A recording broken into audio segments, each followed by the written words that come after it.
Hello, everyone. Thank you for coming out again. I'm excited to be here.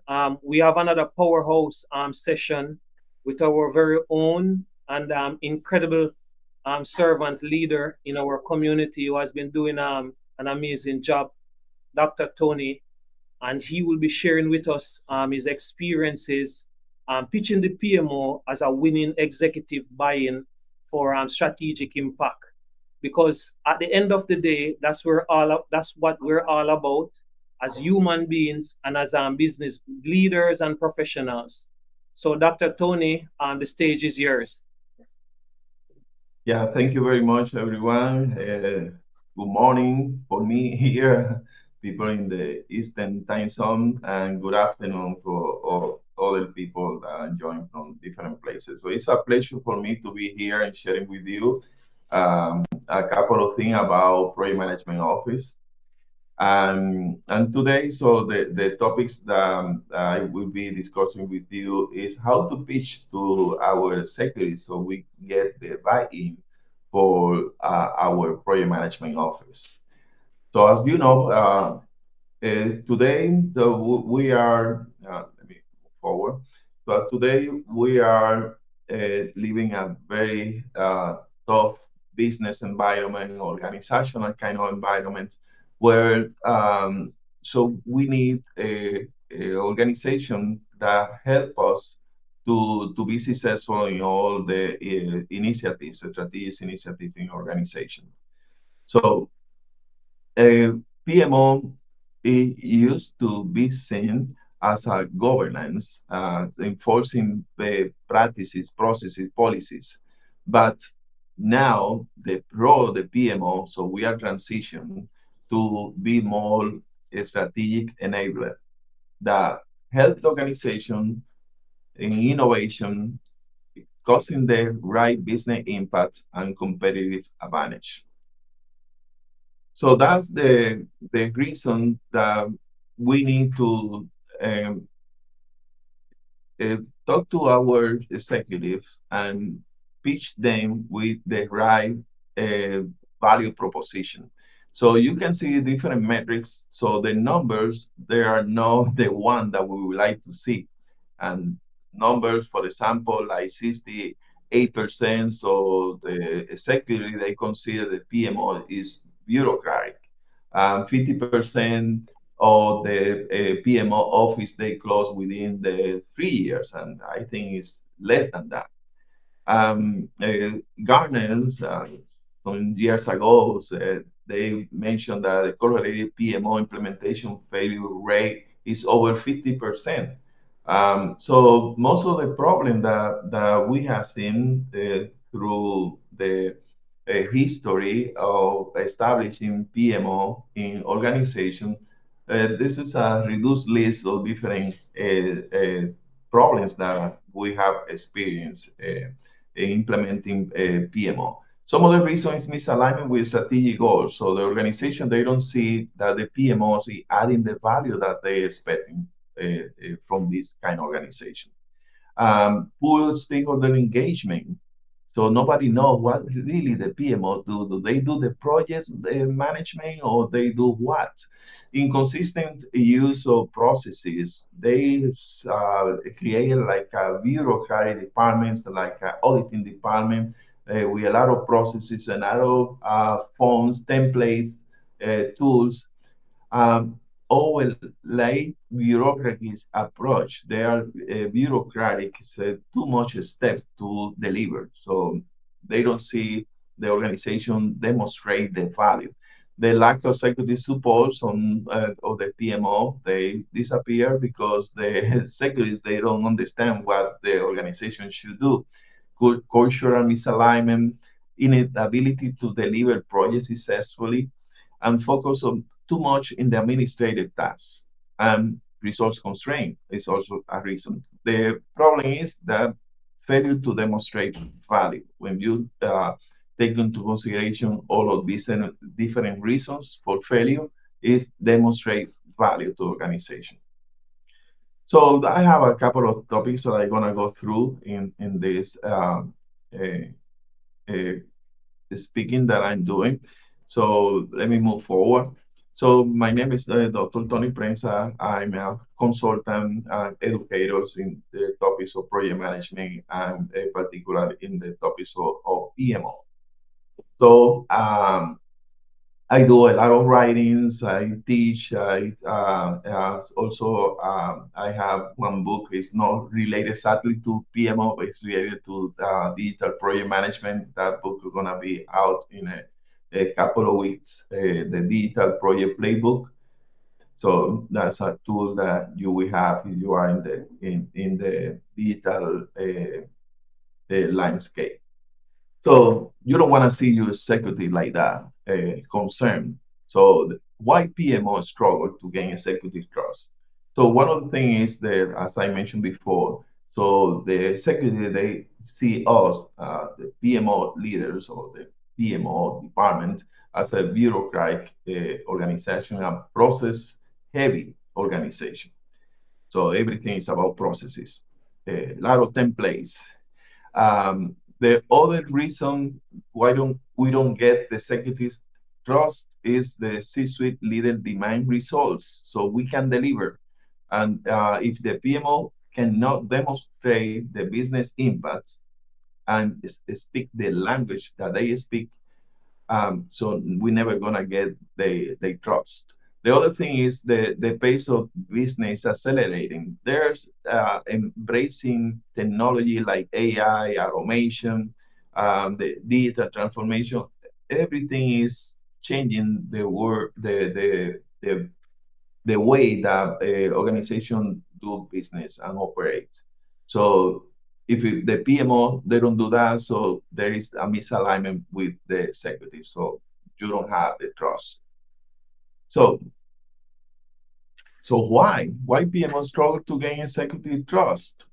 So why this matter now? Organizations are operating in a high stakes environment.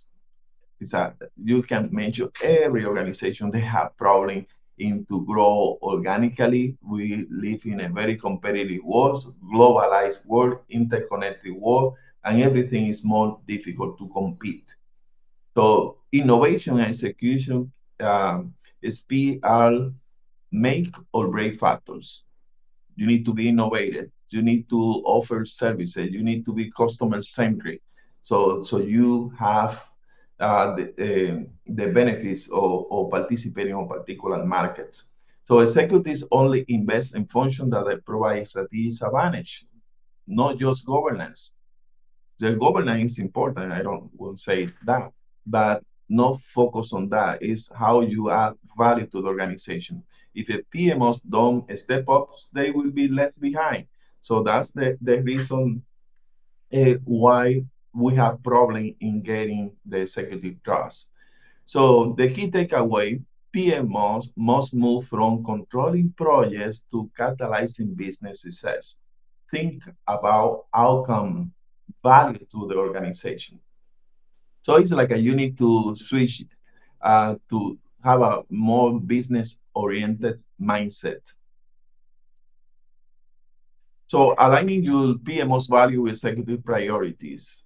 So things that you need to do as a PMO leader, PMO manager. So you need to care about what the executives also care about. They care about profitability. How does the PMO drive revenues or reduce costs? That's the only two way to support the profitability of the organization. Risk management, does the PMO reduce uncertainty and improve decision making? Everything is how can we support our executives in the have better decision or quality and faster, based on facts, data. So the competitive edge, can the PMO help the organization adapt faster and go after the competitors? Speed and efficiency. Does the PMO remove roadblocks or create roadblocks? So one action item for you is to rewrite your PMO value proposition using executive-friendly language that resonate to your executive. That's the way that you need to go about aligning with your executive. So ROI, building a data-driven business case. Executives don't want stories. They want results backed by data. So elements of a high impact business case show financial impact, revenues growth, cost reduction, remediation, use data, storytelling, present compelling insights, not just reports. Link to the PMO initiatives to business outcomes. Show how the PMO enables competitive advantage. Action step for you.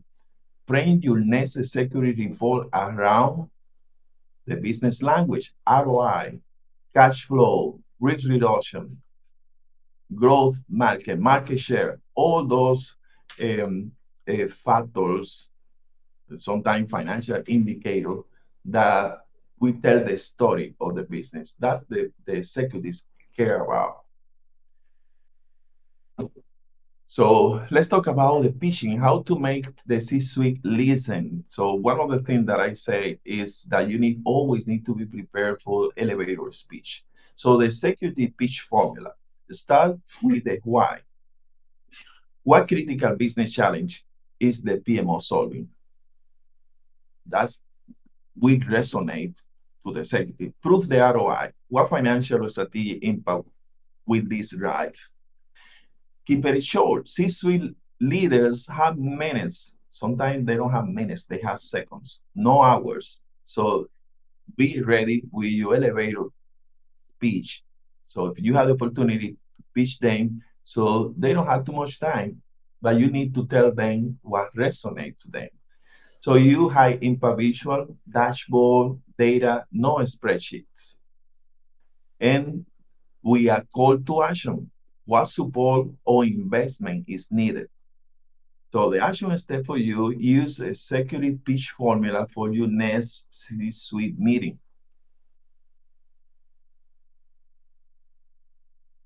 Overcoming objections. You need to prepare for objections. Every executive, we have doubts. Your job is to turn objections into opportunities. So some common objections. PMOs slowing down. That's because you have established a lot of processes, policy, governance around project management. So the response that should be, we accelerate execution by focusing only on high impact initiatives. So you know your business, so you know what a high strategic business is the organization is focused on. So you need to pitch on that. We don't need a PMO. So but you will respond. Organization will mature with PMO reduce project failure rates by 50%. PMO investment don't show clear ROI. So high performing PMOs improves project success rate by 20%, translating to millions in impact. So you need to make the story that resonate to your organization. So you need to do the homework and gather the data that are relevant to your organization and to your market. And that's the how you're going to respond to those suggestions. The action step for you, have you created like a PMO objection handling playbook? So if you haven't, that's the thing that you need to do. So you will expect objections, but you need to be prepared for those objections. So you need to do that rehearsal, do all the research and analysis about the data that you have collected for your organization and the history of the organization and also in the market that the organization is participating in. And then you need to create your own PMO objection handling playbook. So to close this speech, the next step, the future of PMOs isn't about governance. It's about impact. If your PMO isn't a business enabler, it's a risk is about to die. So PMOs must align with executive priority to remain relevant. Speak the language of business, show financial impacts and ROI. Talk the same language, understand finance. So that's the language that they speak. Understand what happening in the planet's sustainability, the social mission of the company. So that's the language that you need to know how to speak. Communicate strategically. Your pitch determines your success. Turn objection into opportunities. Anticipate resistance and counter it. The call to action for you: what's one change you will make in how you position your PMO? You are in charge of a PMO today, so what's the next step? What are you gonna do next to get to that level of impacting your organization uh, and be more business enabler more than governance, establishing governance and processes in your organization? That's it. I have for you. I thank you for this space and the opportunity to share this information. It was a short presentation, but I think that I give you a high impact message, so you're gonna be more successful in dealing with your PMO challenges. So do I have time for questions, Mark? Yeah, that was an excellent presentation, Dr. Tony, and I'm sure the audience enjoyed that as well. Yes, I'm seeing two questions here, Dr. Tony, from Maish. And the first one is, how much PMO is successful inside organization? Because still many corporations are confused about PMO. Many organizations are using PMO just as project coordinators, just for making reports and follow up. That's the first question. Um, so how successful do you believe PMOs are in organization, or how effective do you think, or how effective do you think PMOs are in organization? I think that's what Maish is saying. And Yeah. before you start, Dr. Lee, Mhm. before you start, Uh, um, I think yeah, I want to say to this too. Yeah, how effective and successful in organization, but not only that, but in small and medium-sized businesses who want to scale and pivot. yeah. So I would say, what is success? That's the first question that we need to ask. Um, when you join a company, you need to understand the business. I think PMI talks a lot about the business acumen. So your mindset to be like I'm also the CEO of this organization, and how I gonna help this organization to move to the next step. So you need to understand the pains. So identify what are the pains that they have, where they are struggling, what are the aspirations. So when you understand them, so you start developing the solution for them. So you need to be an ally of the organization, have the empathies with the executives, so you can help. So the first thing is to that you need to win trust for them, and you win trust when you can deliver value to them, so that you resolve the problem that they are, that you help them. For example, my problem is that I wanna grow my market share, so that's my problem. So how are you going to help me to grow for my market share? If you partner with me and you help me to achieve that strategic objectives, so I'm going to trust you. So you need to deliver. So most of the things that happening with project management office, like those the executives, they don't really understand what the PMO will do for us, for the bottom line of the organization. And that's but it's more us than them. So we need to educate them in what a project management office do, but we can expect that they understand what we do. I think that's the misalignment that I have experienced with many PMO leaders, that they expect that the executive they're gonna go to them, but it's the other way around. So we need to prepare to be in their place and help them to be successful. So that's the idea of how we can make the PMO successful. I think that's an excellent response, Dr. Tony. Thanks for that. I'm sure Maish would say the same thing as well. So I think it's a two-part question. So the the part B, I believe Maish is saying, if do you think PMO is the future when we're talking about bringing strategic value to organizations, but not only organizations, small and medium sized enterprises, who probably have a less mature culture, but they want strategic value as well. Mhm. Yeah, I would say basic things. In organization, you have two way of doing work. One is the operations, and the operation is basically for the organization to survive, to keep the organization alive.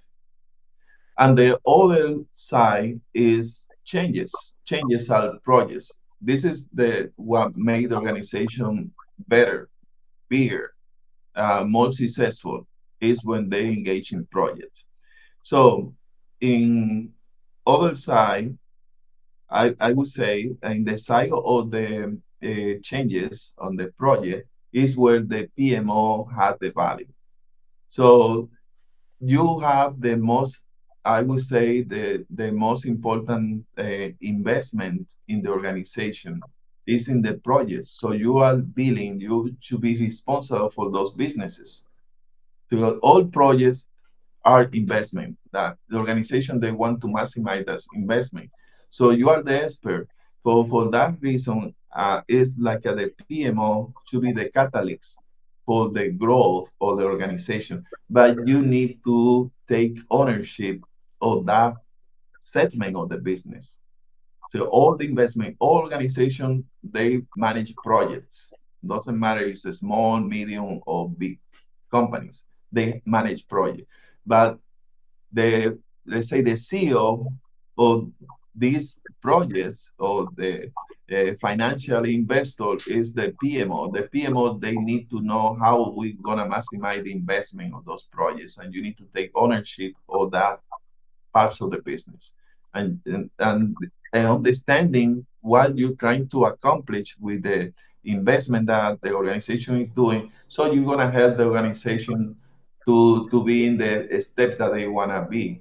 Because the executives, they deliver the strategies, the objectives, they establish the vision, the mission, but how we get there. So the PMO should be the vehicle to take those strategies and make those strategies real and the impact and the organization get their benefits from the investment they are making.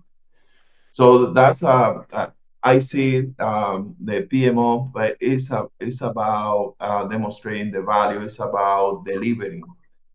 It's not just about establishing. A lot of PMO start just establishing a lot of processes, acting more like a police, controlling, but that's not the organization. They don't need that. They need a organization or entity that deliver value, and that's how you should be doing. So being a business enabler, not establishing just governance. That's an incredible response, Dr. Tony. Yeah, I mean, I think that was wonderfully said, and I'm sure Maish and the audience can say the same as well. I'm looking. There are no more questions in the chat, so I would say, I mean, thank you guys. Thank you guys for attending this electric and insightful session from Dr. Tony. Thanks again for coming out. Yeah. Well, thank you very much, everyone, for attending. Any things, I'm always in social media and LinkedIn, so you can shoot me your questions. I'm always willing to have conversation around this topic of project management and PMO.